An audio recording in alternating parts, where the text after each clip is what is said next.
नमस्कार दोस्तों, आपका बहुत बहुत स्वागत है मेरे चैनल कानून और सुरक्षा में। अगर आपके हाथों किसी का खून हो जाता है और आपने वो खून सेल्फ डिफेंस में किया है तो क्या आपको सजा मिलेगी या आपको रिहा कर दिया जाएगा? पूरी तरह से पूरी जानकारी आपको दी जाएगी। कौन सा प्रावधान कानून में है सेल्फ डिफेंस को लेकर। एक्चुअली सेक्शन 96 से लेकर 106 तक आईपीसी के जो हैं उसमें सेल्फ डिफेंस का प्रावधान बताया गया है कि किस तरह से सेल्फ डिफेंस माना जाएगा और कब आपके हाथों अगर कोई क्राइम हो जाता है और आपने वो बचाव में किया है, ये किस तरह से प्रूफ हो सकता है। तो पूरी तरह से आपको जानकारी मिलेगी, बने रहेगा हमारे वीडियो पर और चैनल को सब्सक्राइब करना ना भूले। आईपीसी सेक्शन 96 से 106 तक सेल्फ डिफेंस के बारे में बताया गया है, पूरी तरह से प्रावधान बताया गया है। और अगर ये आपका अधिकार है कि आप अपना प्राइवेट डिफेंस कर सकते हैं और सेल्फ डिफेंस करना आपका अधिकार है, और अगर आपने अपने अधिकार का इस्तेमाल किया है तो आपने कोई अपराध नहीं किया है। अब ये सेल्फ डिफेंस था या कोई क्राइम था, ये हम और पुलिस डिपार्टमेंट कोई तय नहीं करता है, ये क्लियर कर देती हूँ। ये तय होता है कोर्ट में। कोर्ट में पता चलता है कि ये सेल्फ डिफेंस था या अपराध था, तो प्रूफ आपको वही करना होगा कि आपने किस तरह से किस कंडीशन में सेल्फ डिफेंस में आपने किसी पर हाथ उठाया है या आपसे कोई क्राइम हो गया है लेकिन वो सेल्फ डिफेंस में हुआ है, ये आपको प्रूव करना होगा कोर्ट में।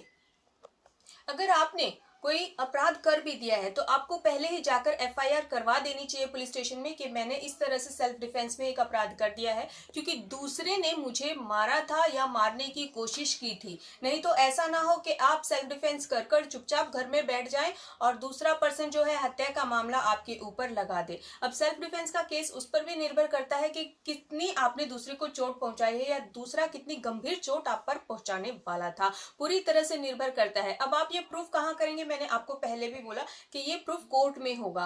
और कई बार ये सवाल हमारे सामने आता है कि अगर हमने कोई अपराध कर दिया है और गंभीर अपराध कर दिया है तो सेल्फ डिफेंस में किया है, क्या हम जेल जाएंगे? तो ऑफ कोर्स आपको जेल जाना पड़ेगा क्योंकि जब तक जजमेंट नहीं आता है ये प्रूफ नहीं होता है कि आपने जो किया वो सेल्फ डिफेंस में किया। तो आपको कोर्ट में पहले प्रूफ करना है एंड देन आप रिहा हो सकते हैं अगर आप प्रूफ कर सकते हैं कि आपने ये जो क्रिया की है, ये जो अपराध किया है वो सेल्फ डिफेंस में किया है। सेल्फ डिफेंस में किया गया अपराध नहीं माना जाता है। मैं फिर से रिपीट कर रही हूं। सुप्रीम कोर्ट में एक मामला गया था नाभिया वर्सेस स्टेट। इसमें सुप्रीम कोर्ट ने माना कि नाभिया ने जो अपराध किया वो प्रतिरक्षा के अधिकार को लेकर किया। एक्चुअली में उसको अपने बचाने का अधिकार था और उसने उस अधिकार का इस्तेमाल किया, इसीलिए ये क्राइम नहीं है। अब ये प्रूफ कैसे हुआ? ये सबसे बड़ा बर्डन लोगों के ऊपर होता है कि प्रूफ कैसे होगा। एक्चुअली में उस टाइम पे परिस्थितियां आपका बहुत बड़ा साक्ष्य होती हैं।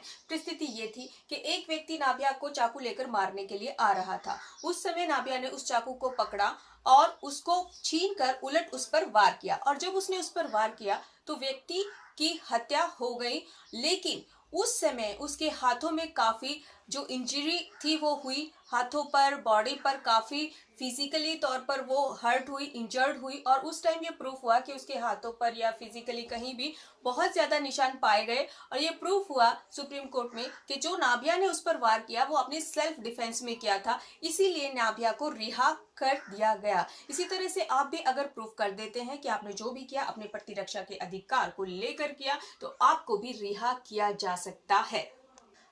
अब आपको ये क्लियर कर देती हूँ कि आप अपनी प्रतिरक्षा में उतने ही बल का प्रयोग कर सकते हैं जितना कि जरूरी हो। यानी कि अगर आपको कोई थप्पड़ मार रहा है तो आप उसको थोड़ा मोड़ा थप्पड़ मार के या फिर डंडे से मारकर कवर कर दीजिए। ऐसा नहीं है आप उसका खून कर देंगे और फिर ये प्रतिरक्षा मानी जाएगी, ऐसा कुछ नहीं है। पहले सुप्रीम कोर्ट ने बता दिया गया है कि आक्रमणकारी को प्रतिरक्षा के विरुद्ध में यानी कि अंदर उसको रिहा नहीं किया जाएगा। अब कैसे रिहा नहीं किया जाएगा ये मैं आपको क्लियर कर देती हूँ। अगर केस ऐसे है कि आप किसी को मारने की इंटेंशन से गए और आपने पहले वार किया, उसके बाद उसने आपके ऊपर और भी जोरदार वार किया अपने आप को बचाने के लिए, और फिर उसके वार को बचाने के लिए आपने फिर से उसके ऊपर वार किया और उसका खून हो गया, तो यहाँ पे एग्रेसिव पार्टी आप खुद हैं। यानी कि आप खुद गए थे उसको मारने की इंटेंशन से और अपने आप को बचाने के लिए फिर उसने आपके ऊपर वार किया और फिर आपने उस पर वार किया, यानी कि आप आक्रमणकारी हैं। तो आपको यहाँ पे प्रतिरक्षा के अधिकार के अंतर्गत कोई रियायत नहीं दी जाएगी